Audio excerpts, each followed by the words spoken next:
Interior Cabinet Secretary Kithure Kindiki says those who dare the National Police Service and other security agencies will be met with proportionate force. During the fourth commemoration of fallen officers within the National Police Service, Kindiki averred that he will not sit aside as the government loses officers to criminal elements. This even as Police Inspector General Japhet Koome lashed out at civil society groups and the Independent Policing Oversight Authority, terming them busybodies. And as Hassan Mugambi reports, the tough talk comes in the wake of a High Court ruling that shrunk circumstances within which police are allowed to use their firearms. During the fourth annual commemoration in memory of fallen officers within the National Police Service and the prison services, Interior Cabinet Secretary Professor Kithure Kindiki led the uniformed forces in honoring 57 officers who died in the line of duty this year. Most of the officers whose names, ranks and formations are permanently inscribed on the walls of this monument launched by the CS were killed in confrontations with criminal elements. Kindiki saying, "Not again." Even one officer going down through criminal fire is reason enough for us to review how we operate. I am not going to wait until I lose more officers. So IG, DIGs, GSU commander, everybody, let's go out. The CS intimating that the service will in the next few weeks be equipped to surpass any internal threat coming their way. Inspector General Police Japhet Koome lashed out at rights groups and civil society outfits who focus on police undertakings, terming them busybodies.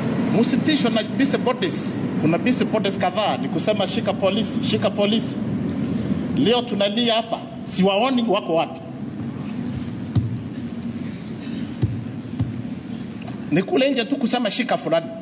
In jabs seemingly directed at the Independent Policing Oversight Authority, Koome said every police reaction stems from actions of criminal elements within the public. Tukaambia tushike wengine sijui alifanya nini Mombasa Road. Officers ambao walikuwa kwa hatari wanatupiwa bishare. Sasa njameni officer ako kasi yake ya kusindikisha pesa za benki kuu. Amepata barabara imefungwa, ameanza kutupiwa mishale, ako na bunduki. Njameni, kwani hiyo bunduki ni kalamu aanze kuandika nayo?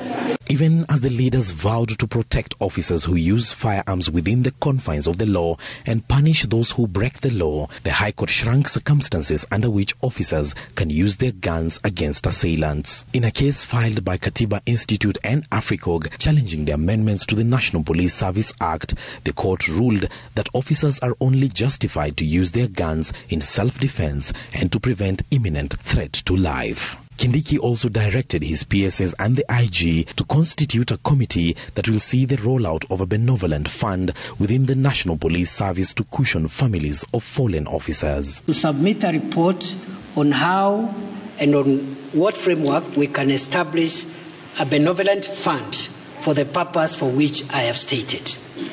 Within 30 days, I will need that report, including draft regulations of how that fund will operate, the governance structure, and that fund should be housed at the Ministry of Interior and National Administration, but should have a separate administration. The committee will be constituted by representatives from the police, the National Police Service Commission, Interior, and the Kenya Prison Services. As this year's commemoration was held in memory of 57 officers who died in the line of duty, the leadership of the National Police Service did so, calling on officers to deal firmly with anyone who threatens the lives and property of Kenyans and even themselves as officers.